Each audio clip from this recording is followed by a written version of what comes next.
भगवान कितने होते हैं? मैया कितने भगवान? एक भगवान के अवतार कितने? 24। कौन कौन से अवतार? भगवान को 24 अवतार क्यों लेना पड़ा? क्या एक अवतार से काम नहीं हो सकता था? केवल राम अवतार से, केवल कृष्ण अवतार से, केवल नरसिंह अवतार से, केवल वामन अवतार से काम नहीं हो सकता था? इतने सारे अवतार क्यों लेने पड़े? भैया बताओ, भगवान को इतने अवतार क्यों लेने पड़े? आप बताओ।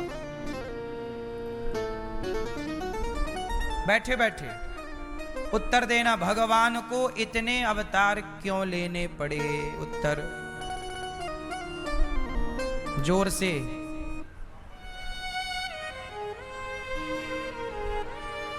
क्यों लेने पड़े? मैया बताओ, भगवान को इतने अवतार क्यों लेने पड़े? एक अवतार से भी तो काम हो सकता था। क्यों लेने पड़े?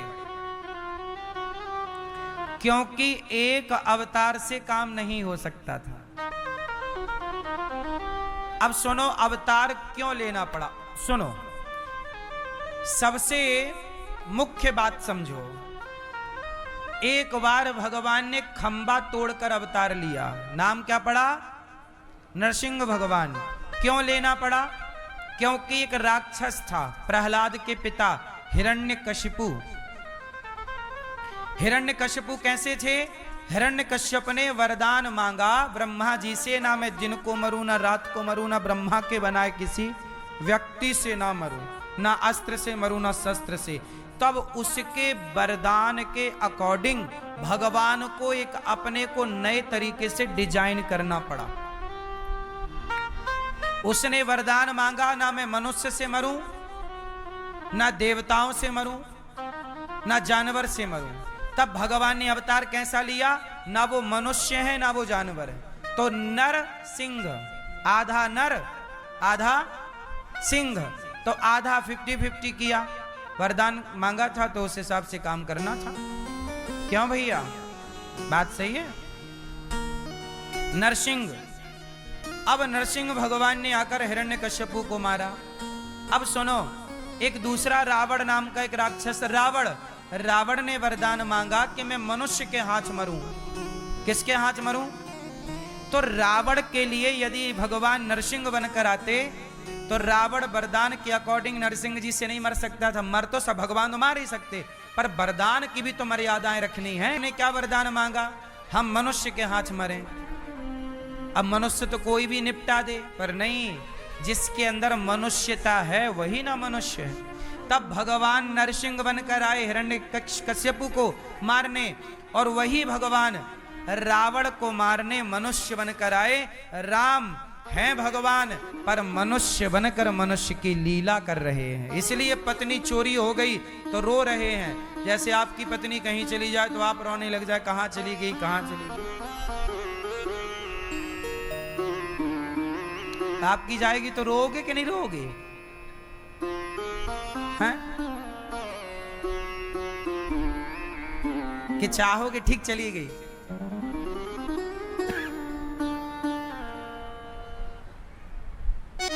क्यों? पत्नी है आपकी, कहां है? रोगे कि नहीं ऐसे? कहां चली गई हैं?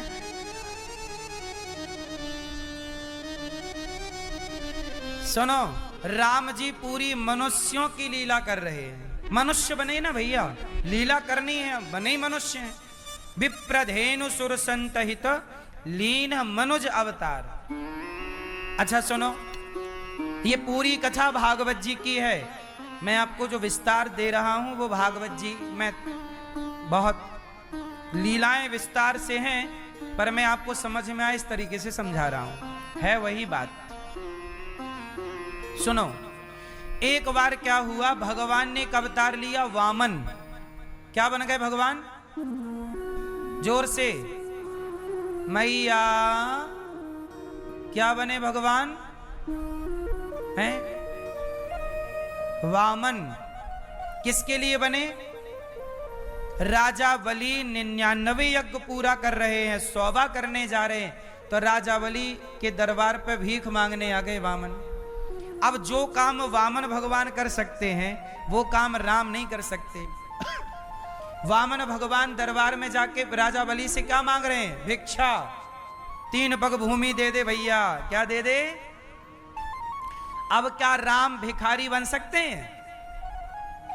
तो जो काम वामन भगवान कर सकते हैं वो वामन करेंगे। जो लीला जैसी सिचुएशन थी वैसा रूप भगवान ने बनाया। ऐसे करते करते 24 अवतार हो गए। समुद्र मंथन हुआ तो जिस पत्थर की मछानी बनाए वो नीचे जाने लगा, तो उस मंदराचल पर्वत को थामने के लिए भगवान ने कच्छप रूप बनाया था, कछुआ। क्या रूप बनाया? फिर क्या हुआ? समुद्र मंथन हुआ तो अमृत लेकर प्रकट होने के लिए भगवान ने धनवंतरी रूप बनाया, अमृत लेकर आए भगवान। फिर अमृत का बंटवारा कैसे हो? दैत्यों ने अमृत छीन लिया, तब बंटवारा करने के लिए भगवान ने मोहिनी का अवतार धारण किया। अब वहां राम या नरसिंह या वामन अवतार से काम नहीं चलता, तो एक नया अवतार क्रिएट करना पड़ा, मोहिनी। बात समझ में आ रही है? जहां जैसी जरूरत पड़ी वहां वैसा अवतार भगवान ने जरूरत के अनुसार लिया है। तो ये ऐसे करते करते भगवान के कितने अवतार हो गए? 24। वैसे तो अवतार भगवान के अनंत हैं। हरि अनंत हरि कथा अनंता, कहाँ है सुनहि बहुविधि सब संता। पर 24 मुख्य हैं लिखे हुए वेद पुराणों में। ऐसे अवतारों में एक अवतार हुआ भगवान का कृष्ण रूप। कृष्ण का अवतार हुआ गीता को प्रकट करने के लिए और मर्यादा की रक्षा, धर्म की रक्षा करने के लिए। महाभारत हुआ, भगवान ने पांडवों की रक्षा की। एक दिन क्या हुआ कि अश्वत्थामा ने द्रौपदी के 5 बेटों को मार दिया। तब द्रौपदी के 5 पुत्रों के मर जाने पर द्रौपदी भगवान की शरण में आई। तब अर्जुन ने अश्वत्थामा को पकड़ना चाहा, अश्वत्थामा ने ब्रह्मास्त्र चला दिया। अभी हमने बात की अश्वत्थामा के पिता गुरु द्रोणाचार्य की, कि गुरु द्रोणाचार्य ने अपनी शिक्षा को बेचना स्टार्ट कर दिया गरीबी के कारण। परंतु हमारे यहाँ शिक्षा बिकती नहीं थी, इसलिए गुरु द्रोणाचार्य जी को भी अधर्म से मरना पड़ा था। जो गलत करेगा तो भोगना पड़ेगा, कोई हो। अश्वत्थामा ने द्रौपदी के 5 पुत्रों को मारा। अर्जुन ने देखा कि ब्रह्मास्त्र चला दिया। अर्जुन को मारने के लिए अश्वत्थामा ने ब्रह्मास्त्र चला दिया। तब भगवान श्री कृष्ण की शरण में अर्जुन आए। कृष्ण कृष्ण महाबाहो भक्तानाम भयंकर, त्वमेको दह्यमानानामपवर्गोऽसि संस्रते। क्या कहा अर्जुन ने? हे प्रभु, कृष्ण कृष्ण महाबाहो, हे प्रभु, ये अश्वत्थामा ने हमें मारने के लिए ब्रह्मास्त्र चला दिया है। आप ऐसी कृपा करो कि हमारी रक्षा हो। भगवान ने कहा अर्जुन तुम भी ब्रह्मास्त्र चलाओ। यदि आप भी ब्रह्मास्त्र चलाएंगे तो बचना होगा, वरना संभव नहीं है। अर्जुन ने कहा भगवान रक्षा करो। तब भगवान ने कहा आप भी ब्रह्मास्त्र अर्जुन ने चलाया। दोनों ब्रह्मास्त्र शांत हो गए और अश्वत्थामा को पकड़कर द्रौपदी के समक्ष लाकर खड़ा किया। तब द्रौपदी ने जब देखा कि अश्वत्थामा के पांव हाथ बांधकर अर्जुन ने पटक रखा, तब द्रौपदी ने कहा मुच्यताम मुच्यतामेष ब्राह्मणो नितराम गुरु अर्जुन, द्रौपदी ने अर्जुन को डांटा, अर्जुन ये क्या किया? ये अश्वत्थामा को तुमने बांध दिया, ये तुम्हारे गुरु का बेटा है और गुरु का बेटा गुरु के तुल्य है, क्या किया? मुच्यताम, छोड़ दो इसे। क्या इसे मार देने से? अर्जुन ने कहा इसने तेरे 5 बेटे मार दिए द्रौपदी, तेरे 5 बेटे मार दिए। तब द्रौपदी ने कहा कि मेरे 5 बेटे मार दिए, पर तुम भी इसे मार दोगे तो क्या मेरे बेटे जिंदा हो जाएंगे? यदि मेरे बेटा जिंदा हो इसको मारने से तो जरूर मार दो, पर ये मेरे बेटे तो जिंदा ना होंगे, पर इसकी मां भी मेरी तरह रोने लग जाएगी। मैं जानती हूं कि बेटे के जाने का दर्द क्या है। मारो दी दस्य जननी गौतमी पति देवता। मां रोएगी और पति देवता मतलब गुरु द्रोणाचार्य तो मर चुके हैं। अब तो गुरु द्रोणाचार्य के पति के मर जाने पर तो स्त्री का सहारा बेटा ही होता है, और आप उस बेटे को भी मार दोगे तो वो इसकी मां और गुरु द्रोणाचार्य की पत्नी द्रोणी अनाथ हो जाएंगी, अनाथ हो जाएंगी। इनकी माता ना रोए, ऐसा करो। देखो द्रौपदी के बच्चे मार देने पर भी उस हत्यारे पर द्रौपदी इस तरह से दया दिखा रही है। दया, दया धर्म का मूल है, पाप मूल अभिमान। तुलसी दया न छोड़िए जब तक घट में प्राण। दया सदा करना चाहिए। तब भगवान से पूछा कि क्या करें, अश्वत्थामा को मारें कि छोड़ें? तब भगवान ने कहा ब्रह्मबंधुर्न हंतव्य आतताई बधार्हण मयैवो भयमाम्नातं परिपाह्यनुशासनम्। ब्राह्मण को कभी मारना नहीं चाहिए और आताताई को कभी छोड़ना नहीं चाहिए।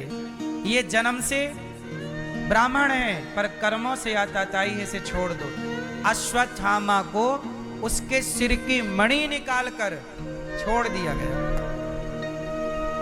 द्रौपदी ने कहा छोड़ दो। द्रौपदी करुणा से भरी एक स्त्री है, इसलिए कहते हैं ना द्रौपदी मां है। आप लोगों से मेरी प्रार्थना, जिसने तुझे जन्म दिया रे,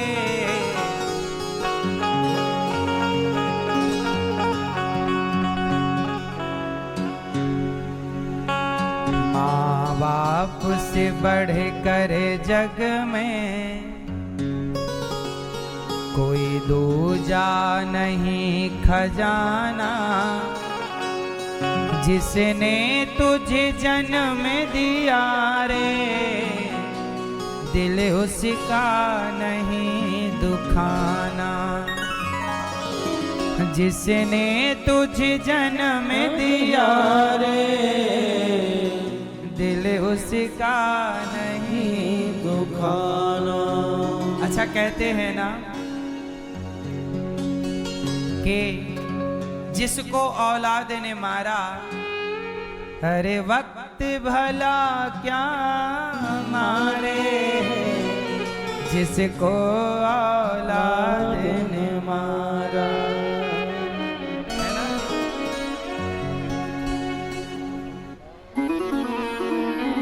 इसलिए मेरी माँ औलाद की खातिर इंसान फिरता है मारा मारा। बेटा ना होए तो माँ बाप मारे मारे। औलाद की खातिर इंसान फिरता है मारा मारा। उसे वक्त भला क्या मारे, जिसको औलाद ने मारा।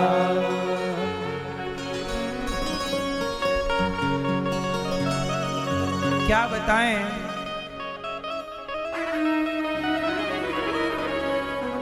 औलाद की खातिर क्या क्या नहीं करते माँ बाप, पर वही बेटा जब बड़ा होता है तो उसे बच्चे अपने माँ बाप को मारता है।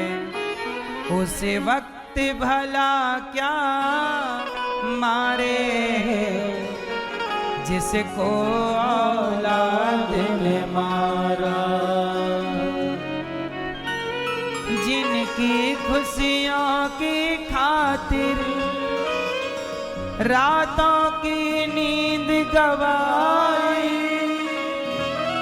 उसने उनकी खुशियों की जीते जी चिता जलाई, जीते जी चिता जलाई। जिसको चाहा था उन्होंने इस जान से ज्यादा प्यारा, उस वक्त भला क्या मारे, जिसको औलाद ने मारा। इसलिए कहता हूं साहब कि कुछ भी हो पर माँ बाप के प्रति सदा नम्र रहो, माँ बाप के प्रति सदा अपना पुत्र का फर्ज निभाओ। एक बात बताएं, भारत की परंपरा क्या है? जब कोई व्यक्ति सन्यास ले लेता है तो सन्यास लेने के बाद वो अपने पिता को प्रणाम नहीं करता। सन्यासी अपने पिता को प्रणाम बोलो नहीं करता, पर सन्यासी भी अपनी मां को प्रणाम करता है, मां के पांव छूता है। सन्यासी भगवान के अतिरिक्त किसी को सिर नहीं झुकाता, लेकिन वो सन्यासी के लिए विधान है हमारे शास्त्रों पुराणों में कि भगवान से भी बढ़कर दर्जा यदि है तो मां का है, इसलिए मां के चरणों में सिर झुकाओ। इसलिए सन्यासी भी कहते हैं साधु भी अपनी मां को अपने पास रख सकते हैं और सेवा कर सकते हैं। मतलब मां के ऋण से तुम साधु बन गए तो बन गए, बन जाओ साधु, पर तुम मां के ऋण से थोड़ी मुक्त हो सकते हो। इसलिए आद्य शंकराचार्य जी ने सन्यास ले लिया तो मां रो पड़ी कि बेटा तू तो साधु बन गया, सन्यासी हो गया, अब तू कैसे मेरा ख्याल रखेगा बेटा, मुझे जरूरत पड़ेगी तो कौन आएगा। तब शंकराचार्य जी ने कहा मां तू जब जहां से पुकारेगी मैं वहां आऊंगा। तो शंकराचार्य जी जैसे जो साक्षात भगवान शिव के अवतार हैं वो भी अपनी मां की सेवा करते रहे और उन्होंने मां की सेवा की। इसलिए साहब सदा मां के प्रति नम्र रहो। माना कि मां थोड़ी चिड़चिड़ी है, माना कि मां का स्वभाव थोड़ा आपके स्वभाव से आपके विचारों से मैच नहीं करता, फिर भी मां तुमसे भले बात नहीं करती, पर तुम मां के प्रति सम्मान रखो, मां के प्रति श्रद्धा रखो। मां डांट दे मार दे कुछ कह दे उस बात को बिल्कुल हल्के में ही लो, बहुत बड़ी बात नहीं है मां का डांटना अच्छा है। मां तुम्हारे के साथ कैसा भी व्यवहार करे पर तुम उसके साथ गलत व्यवहार ना करो, तुम अच्छा